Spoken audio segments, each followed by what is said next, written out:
네, 오늘 일기의 내용 읽어드리겠습니다. 그리고 또 나는 성덕을 추구하고 열매를 맺기로 결심한 영혼들에게 세 마디 말을 하려고 한다. 곧 고해성사에서 얻는 유익에 대해서 말하려고 한다. 첫째, 완전한 정직과 열린 마음. 만일 영혼이 정직하게 마음을 열지 않으면 가장 거룩하고 가장 현명한 고해 신부도 자기가 원하는 것을 영혼에게 억지로 쏟아부어 줄 수는 없다. 부정직하고 다친 영혼은 영적 생활에서의 큰 위험에 노출되어 있는 것이다. 주 예수님 자신까지도 더 높은 수준에서는 당신 자신을 이 영혼에게 주지 않으신다. 왜냐하면 주 예수님께서 이런 영혼에게는 좀 더 높은 단계의 은총을 나눠주시지 않기 때문이다. 왜냐하면 이런 영혼들은 특별한 은총을 받더라도 아무런 유익을 얻지 못하리라는 것을 잘 아시기 때문이다. 둘째, 겸손. 만일 영혼이 겸손하지 못하면 고해성사에서 자신이 얻어내야 할 만큼의 유익을 얻지 못한다. 교만한 영혼을 어둠 속에 가둬둔다. 교만한 영혼은 자신이 얼마나 비천한지 그 깊이를 정확히 가늠할 줄도 모르고 또 그렇게 하려는 의지도 없다.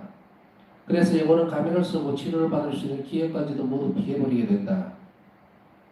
셋째, 숙명. 숙명하지 않는 영혼은 예수님께서 친히 그의 고백을 직접 들어주신다고 해도 승리할 수 없을 것이다. 이런 영혼에게는 아무리 경험이 많은 고해신부일지라도 아무런 도움도 주지 못한다. 숙명하지 않는 영혼은 큰 불행 속으로 자신을 내던지게 두고 결코 완등으로 나아가지도 못한다. 또한 영적 생활에서도 성공하지 못할 것이다.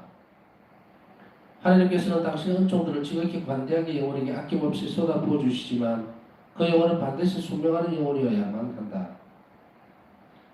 고통받는 영혼에서 흘러나오는 찬미가는 얼마나 유쾌한가. 특히 그 영혼이 하나님의 검정을 받고 있을 때에 하늘 전체가 이 영혼 때문에 기뻐한다. 영혼은 하나님께 대한 자신의 간절한 그리움을 애처롭게 노래한다. 영혼은 하나님으로부터 온 것이기 때문에 무척 아름답다. 하나님의 사랑으로 상처 입은 영혼은 삶의 사망을 뚫고 걸어간다. 영혼은 오직 한쪽 발로만 이 세상을 딛는다. 이런 고난을 겪고 헤쳐나온 영혼은 아주 겸손하다. 그 영혼의 순기란 역시 대단한 것이다. 그 영혼은 심사숙고를 할 필요도 없이 어떤 때에 무엇을 해야 하고 무엇을 하지 말아야 하는지를 잘 안다.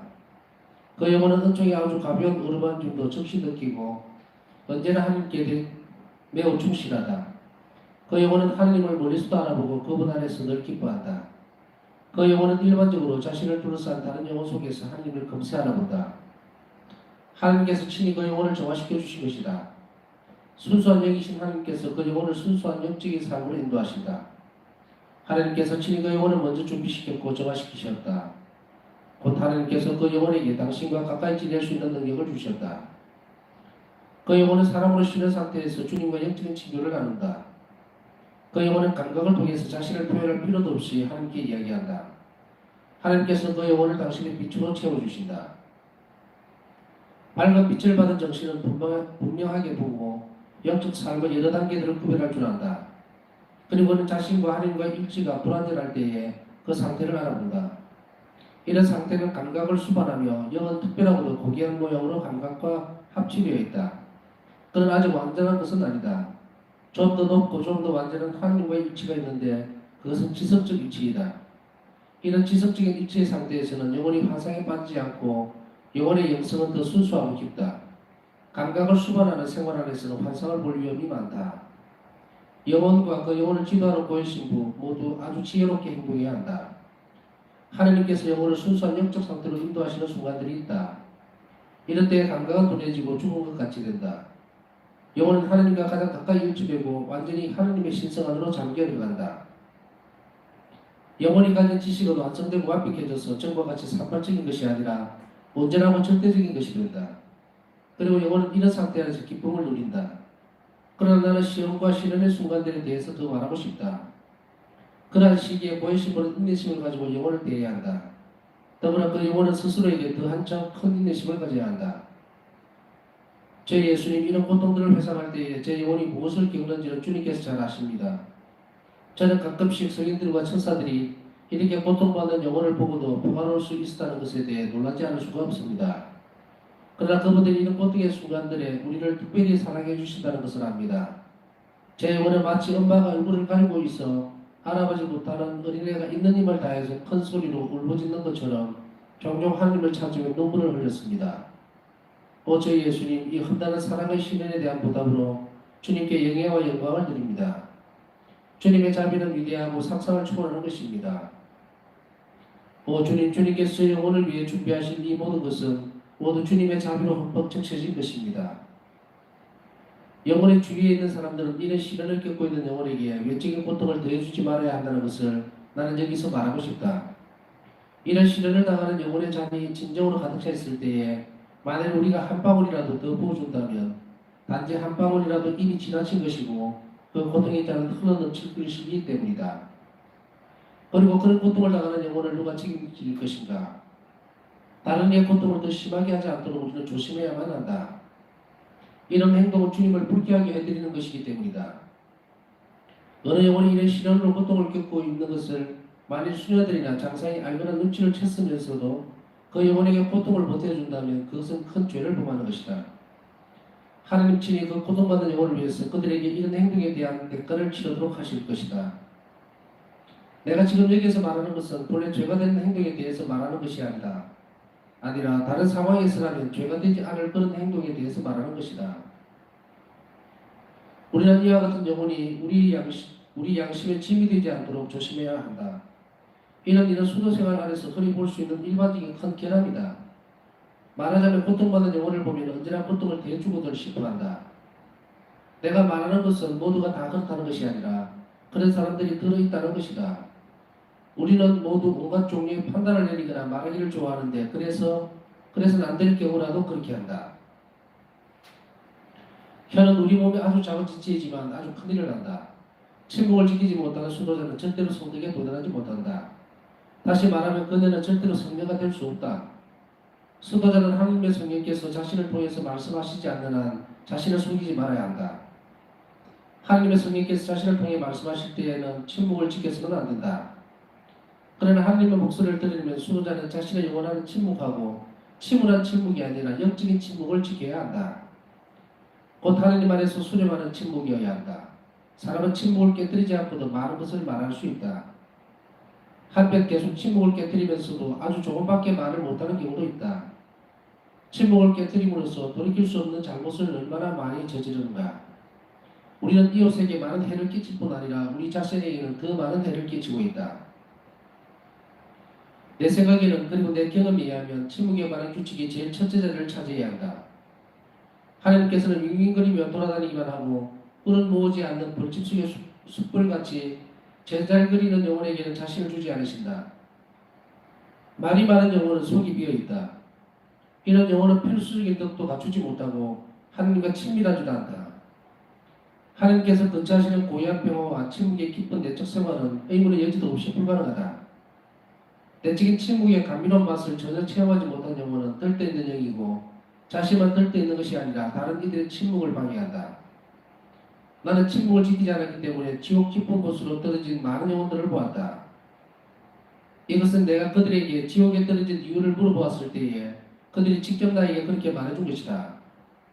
그들은 수도자들의 영혼들이었다. 저희 하나님 그들이 하늘나라에 있었을 뿐만 아니라 성녀가 될 수도 있었다는 것을 생각하면 너무나 고통스럽습니다. 오자비 예수님, 제가 제 혀에 대해서 책임을 져야 한다는 생각을 하면 저는 무서움에 떨게 됩니다. 혀에는 생명이 있지만 죽음도 있고 때때로 우리는 혀로 사람을 죽입니다. 우리가 실제로 살인을 범하는 것입니다. 그런데도 우리는 아직도 혀를 작은 것이라고 생각하겠는가? 나는 그런 양심을 참으로 이해할 수 없다. 내가 아는 한 사람은 어떤 사람에게서 자신에 대해서 사람들이 이야기한 것을 듣고는 몹시 앓게 되었다. 그는 피를 많이 흘리고 눈물도 많이 흘렸다. 그 결과는 슬프게 끝나버렸다. 칼 때문에 이런 일이 생긴 것이 아니라 혀 때문에 이런 일이 생긴 것이었다. 곧 침묵하시는 나의 예수님, 저에게 자비를 베푸소서.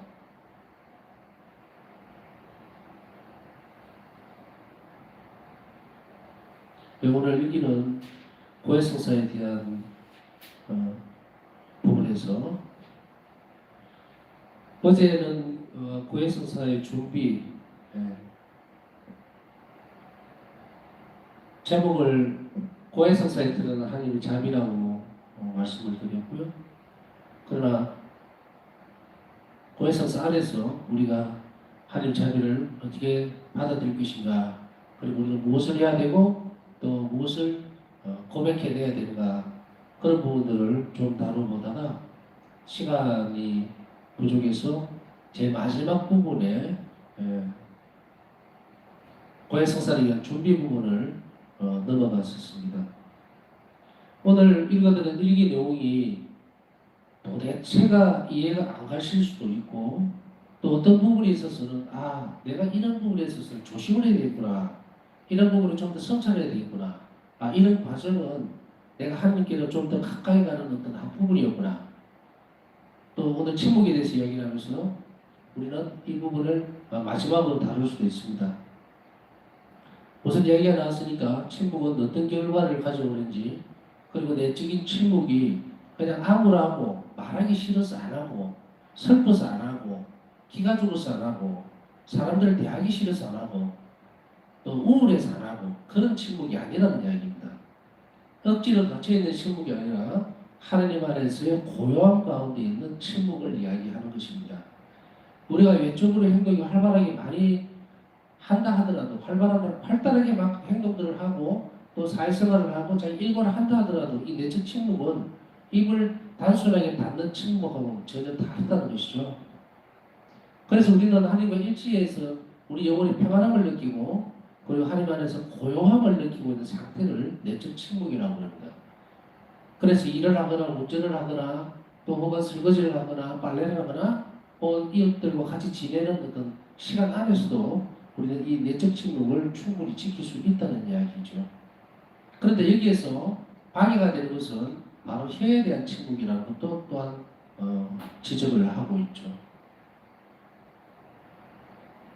남에게 상처를 주거나 또 혹은 남에게 큰 피해를 줄 수 있는 것들, 그런 사람은 결코 높은 성덕에 도달하지 못한다라고 말씀하고 있습니다. 왜냐하면 너무 시끄럽고 하면 안에 빈 그릇같이 안에 내용물이 들어갈 수가 없다는 거죠. 한 어쩌기 어쩌고 흘러 들어갈 수 없다, 이런 내용들이었어요. 그래서 오늘 우리는 먼저 그 부분을 짚었기 때문에 묵상할 수 있는 재료로 우리가 서로 저를 포함해서 이 일기에서 반사시켜 주는 내용, 일기를 묵상한다는 것은 일기가 내 영혼에 비추어져서 내가 잘못된 것들 우리 모두에게 이것을 하나님께 드러내고 고백하고, 그리고 우리가 알게 된 그 언축의 순간들을 하나님께서 자비로이 잘 이끌어 주시도록 청하는 것이니까 바로 이런 내적 침묵, 우리가 참 어렵습니다. 어렵기는 하지만 그러나 그걸 잘 체크해내지 못하는 순간들이 있어요. 침묵하기 위한 조건들이 있기는 있습니다. 소란스러운 분위기를 만들지 말 것, 그런 장소나 자리를 피할 것. 하나 예를 들면 이제 성체 조별을 하기 전에도 마찬가지예요. 성체 조별을 하기 전에도 막 바쁘게 움직이고, 이건 미사 준비 전에도 마찬가지입니다만은 세상 일에 막 번잡스럽게 생각이 묶여 있다가 미사 때 시간에 맞추어서 들어온다든지, 아니면 성체 조별을 하기 전에라도 복잡한 상황들을 다 적어놓고 정리를 한 뒤에 들어와야 돼요. 하나 예를 들면은 드라마를 한참 신나게 보고 있다가 그것에 대한 여운이 막 남아있는 상태에서 그걸 가지고서 성체 조배 안에 들어와서는 안 된다는 얘기입니다. 그러면 그것이 긴 여운을 남기고서 집중하거나 주님께를 하는 영혼의 시선에 굉장히 큰 방해가 된다는 거죠. 그래서 예비적 동작이라는 말을 쓰고 싶은데 그 예비적 동작들을 잘 갖출 필요가 있습니다. 미사 때도 마찬가지고요. 이렇게 우리가 기도 생활도 마찬가지고 소란스럽고 시끄럽게 수다를 떨거나 뭘 하고 있다가 갑자기 기도 시간 됐네, 아니면 성체 좀 해야지, 미사 시간 다 됐네, 그렇게 하는 그 영혼은 마치도 굉장히 그 먼 거리를 달리기를 해서 목적지에 금방 도착 지점에 도착해서 숨을 막 헐떡이고 있는 상태. 그러면 아무것도 귀에 들어오지도 않습니다. 준비가 안 되죠. 땀은 막 흘러내리고 그 땀을 닦기에 급급하고, 그렇게 되어서는 안 된다는 이야기입니다. 침묵도 마찬가지로 외적인 형태의 준비가 잘 되어 있는 영혼은 내적 침묵을 잘 지킬 준비가 되어 있습니다. 입만 다물고 있다고 해서 침묵이 아니라고 다시 한 번 더 강조를 하고 싶습니다. 입은 닫고 있어도 머릿속에 온갖 생각들로 다 번잡스럽게 되어 있다면 그것은 침묵을 절대로 지킬 수 있는 것이 아니라는 이야기죠. 이런 생활이나 그런 습관들은 기도 생활에 특별히 굉장히 위험하고 그리고 망가뜨리는 일 중에 하나가 됩니다. 그래서 외적 환경들을 잘 정리할 필요가 있고 또 가장 중요하게 오늘 일기에서는 가장 중요하게 보여주는 것 하나가 바로 침묵에 대한 부분입니다. 그래서 혀를 단속 잘하는 뿐 아니고 그걸 잘한다 하더라도 정말 안으로 들어와서 침잠할 수 있는, 가라앉을 수 있는 외적인 상태를 잘 조절할 수 있는 사람이 이 침묵을 잘 지킬 수 있는 준비를 한 사람이라 이렇게 볼 수가 있고, 이 침묵 준비뿐 아니고 침묵 생활에 대한 것도 계속해서 수련하고 연습해야 되는 그런 부분입니다. 그래서 오늘 첫째는 묵상 중에 우리 예수님께 침묵의 은사, 뭐 은총이라고 해야 되겠죠? 내적 침묵을 잘 지킬 수 있는 은총을 주십사 하고, 또 우리가 그렇게 하지 못했던 이유는 어디에 있는지 잘 성찰하는 시간이 되었으면 좋겠습니다. 첫째로는요. 그리고 두 번째는 이제 고해성사를 위한 준비를 어제 하다가 시간이 없어서 잠깐 끊었습니다만은 이 고해성사는 대단히 중요한 부분입니다. 고해성사를 잘 준비하는 영혼은 성체성사를 잘 준비하는 영혼이다라고 생각해도 또 같은 말입니다. 고해성사 없이 어떻게 성체성사에 계시는 성체성사를 통해서 우리에게 오시는 예수님을 잘 모셔드릴 수 있을까? 내 영혼 안에. 안 됩니다. 고해성사를 주신 이유는 우리가 영성체를 하고 또 성체성사 안에서 예수님과 하나가 된다 하더라도 현세적인 죄를 계속 지을 수밖에 없는 상황에 놓여져 있다는 것도 하나님은 아시는 겁니다. 그래서 고해성사를 하나님이 잘이라는 거예요. 우리가 그런 위험성들에 늘 노출되어 있기 때문에 헌종 생활에서 떨어져 나갈 수 있어요. 하나님에서 완전히 분리가 되어질 수 있고 나라로 떨어질 수 있기 때문에 하나님은 그까지도 다 아시고서 이 고해성사를 준비시켜 주시고 또 고해성사를 제작하신 겁니다. 그래서 우리는 이 고해성사 없이 성체성사에 대한 완전성은 우리가 따라갈 수가 없다는 거죠. 이만큼 고해성사는 우리에게 있어서 하나님을 만나는 죄인이 하나님을 만나는 중요한 성사이면서도 또 그 안에 은총을 가득히 받을 수 있는 성사라는 것을 생각한다면 이 고해성사를 우리가 잘 준비하는 것이 얼마나 중요한지 다시금 생각해 보아야 됩니다. 간단하게 이제 그 말씀을 드리면 고해성사를 위한 준비의 첫 번째는 십계명은 하늘 자비의 귀중한 선물입니다. 그래서 우리 시대의 비극적인 일들의 대부분은 해야 할 기본적인 규칙들을 하지 않는 것의 결과들입니다. 십계명은 모든 것이 아니고 기본적인 틀입니다. 가장 기초적으로 지켜야 되는 것이 십계명이에요. 이 규칙들을 자신의 선을 보하는 선물로서 모아야 됩니다. 현명한 사람은 모은다는 말은 잘 지킨다는 얘기예요. 그 자신의 선을 보호하기 위해서 내 안에서 이루어지는 그런 하나님의 선성이 잘 보호되어질 수 있으려면 이 십계명을 이 규칙을 잘 지켜야 됩니다. 규칙은 또 규율은 우리에게 있어서 하나님을 사랑하는 표지가 됩니다. 그래서 이것을 잘 실천하지 못하는 사람은 어디에 나라도 규칙을 깨는 사람이다 이런 개념이 아니라 하나님 사랑을 위배하는 사람입니다. 죄는 하나님 사랑에서 떨어져 나가는 것을 죄라고 그러죠. 마찬가지로 십계명은 바로 가장 기본적인 틀입니다. 그렇기 때문에 이 큰 행복을 사랑 안에서 일치되는 이 큰 행복을 위해서 우리가 무언가를 계속해서 획득해야 됩니다. 그 선물 은총들이죠. 그걸 위해서 이 계명들을 주신 겁니다. 그래서 이러한 계명들을 어긴 죄들은 하나님께는 큰 변망이고 인간에게는 선을 보호한다고 그랬죠. 선이 다 깨져 버리는 거예요. 다 깨져 버리면 어떻게 됩니까? 불행해지고 해가 있게 됩니다. 십계명은 하나님 사랑의 완전한 속에서 나온 것이에요. 인간의 선을 보호하기 위해서. 그래서 이 십계명은 우리를 올가매거나 우리를 간섭하거나 우리를 방해하려는 것이 아니고 십계명 자체를 왜 지켜야 되냐면 하나님 사랑을 먼저 보아야 됩니다. 부모가 자식에게 예를 들어서 너는 신호등을 건널 때에 빨간 불일 때는 결코 건너서는 안 된다 라고 했을 때에 아이가 그걸 잘 지키는 것은 무엇 때문입니까? 부모에 대한 신뢰 때문이에요. 부모들은 내 부모님은 나를 안전하게 지키고 보호해 주시는 분이니까 그분이 하시는 말은 바로 나를 안전하고 또 나를 잘 지켜줄 거라는 것을 아는 아이들은 빨간불에 절대로 안 건너갑니다. 만일에 빨간불에 무시하고 건너가면 결과는 상상할 수 없겠죠. 그러나 두려워서 떨면서 이걸 내가 하면은 벌이 주어진다 이렇게 생각해서 지키는 경우에 있어서는 지켜지기는 합니다. 그런데 부모의 사랑은 전혀 알아듣지를 못하게 돼요. 아무리 성장을 해도. 십계명을 잘 지킨다는 것은 바로 그 계명을 주신 분의 선성에 대해서 자비에 대해서 깊이 신뢰하기 때문에 그 계명을 지켜나가는 것이고, 그래서 죄가 지어지는 것, 계명을 깬다고 깨어지는 것은 바로 이 신뢰에 대해서 금이 가버리고 훼손되어 버린다는 이야기입니다. 그래서 하나님과 우리 유대관계가 깨져 버리죠. 그래서 그걸 회복시켜주는 것이 바로 성사입니다. 그래서 십계명은 이것을 잘 지키고 준비하는 고해 성사를 위한 준비가 되고요. 그 다음에 예수님 순환의 사랑은 참회 성사의 조건을 수행하기 위한 은혜를 베풀어 줍니다. 예수님께서 겪으셨던 고통이 참혹한 것은 죄의 사함을 사악함의 정체를 일부 알 수가 있습니다. 얼마나 죄가 처절한 결과를 만들어내는지 우리 예수님의 순환을 보면 충분히 알 수가 있습니다. 그래서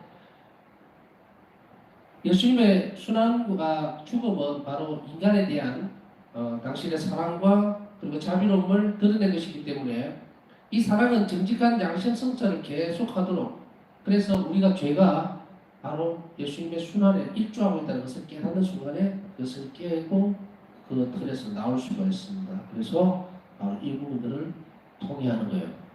그것을 잘 준비하면 됩니다. 그리고 완전한 변화는 행위로 표현되어집니다. 그래서 용서받은 사람은 용서받은 표를 내야 됩니다. 그래서 이 보석이 또 중요합니다. 이 우리가 보석을 고해성사에서 받게 되면 그 보석을 충실하게 이행함으로 인해서 하나님께서 나에게 베푸르신 자비에 대해서 응답을 하는 태도입니다. 아주 중요하죠. 내가 소홀히 하면은 절대로 안 됩니다. 바빴어. 깜빡 잊어버리고 그 한 자비에 내가 감사드리고 응답하지 않겠다는 그것밖에 안 됩니다. 교정된 태도가 나와야 됩니다. 고해서 안에서 우리가 충분한 은총을 받았고 그 은총이 우리 안에서 살아 넘치기 위해서는 우리가 고해서 안에서 보았던 그 보석을 충실하게 잘 지킬 필요가 있습니다. 또한 그것보다도 더 많이 좀 더 성장한 영혼은 그 보석에 대한 것을 거치지 않고 하나님께 더 참여의 내용들을 더 표현하기 위해서 이곳에게 여러 가지 기도라든지 자선이라든지 또 혹은 단식을 한다든지 이런 식으로 하나님께 대한 용서받은 것에 대한 기쁨을 하나님께 더 드리는 활동적인 참여를 할 수가 있습니다. 자, 이제 그리고 오늘 그 고해성사에 대한 준비를 말씀드렸고요.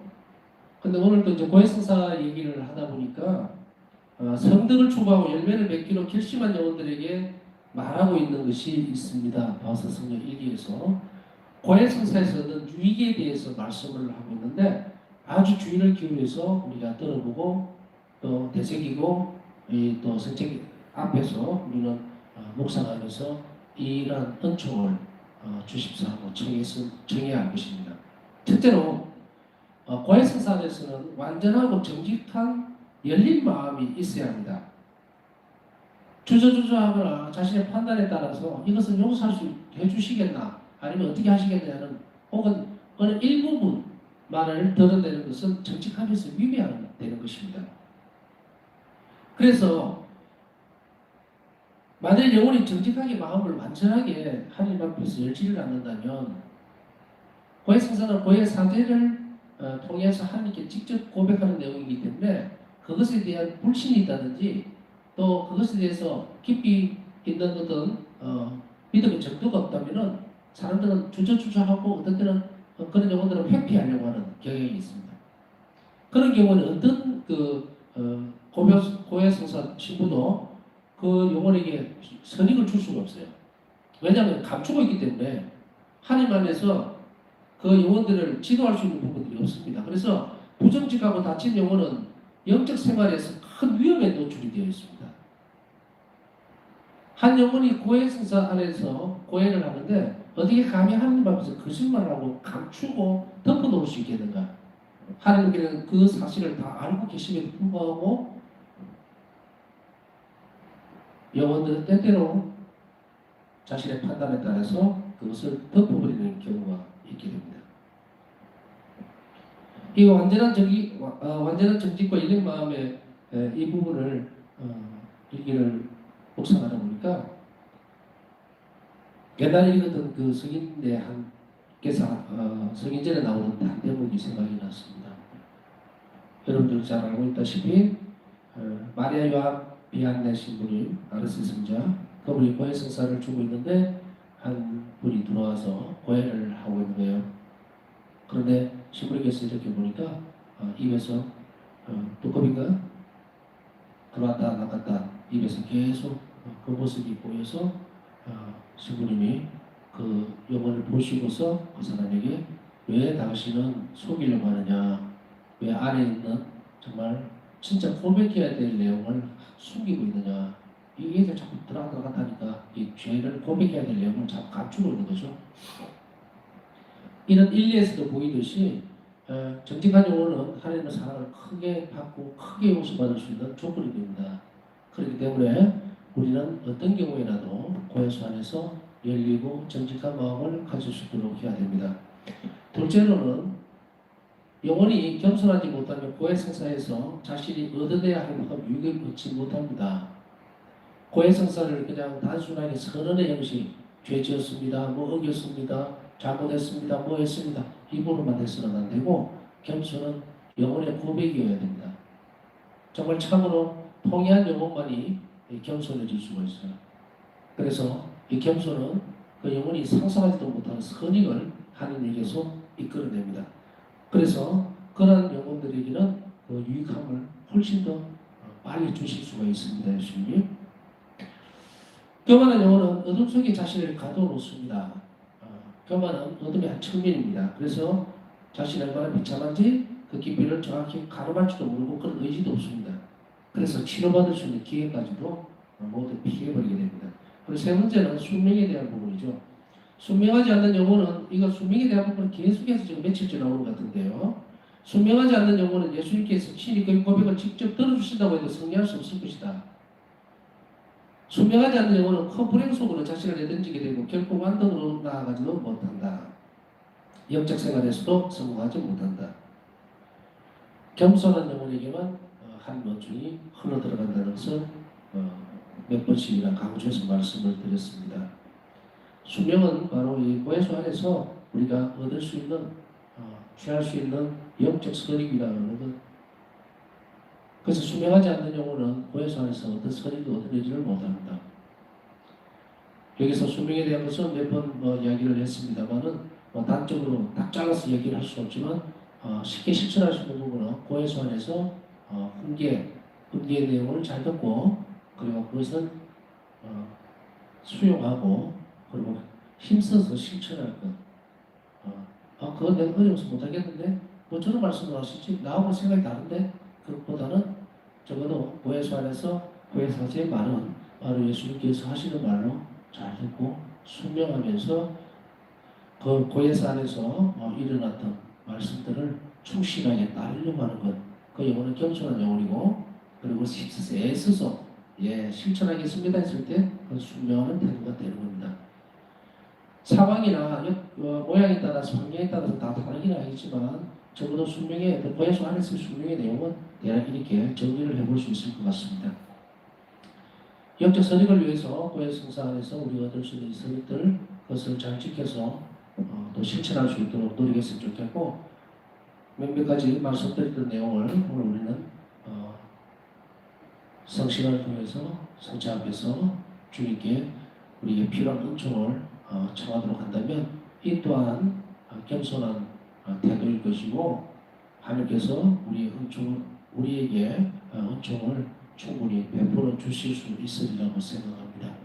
이 시간을 통해서 우리 영혼에게 무엇이 옳은 길인지, 그리고 주님과 어떻게 합치하는 영혼이 올바른 영혼인지 깊이 숙고하고 또 잘 알아들을 수 있도록 은총을 주십사 하고 이 시간을 보내도록 해야 되겠습니다.